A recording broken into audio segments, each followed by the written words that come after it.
നീയൊക്കെ രണ്ടാ A ഡിവിഷനിൽ പഠിക്കുന്ന അച്ഛനെ പിടിച്ച് അടിച്ചാ. ഓ അവൻ രണ്ടെണ്ണം ചോദിച്ചാൽ രണ്ടെണ്ണം കൊടുത്തു. എന്ത് അവൻ ആരാന്നറിയോ?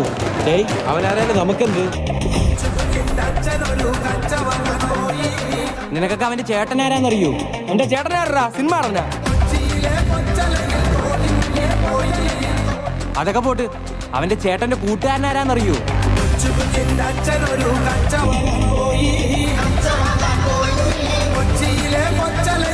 തീർന്നടാ, നീയൊക്കെ തീർന്നു.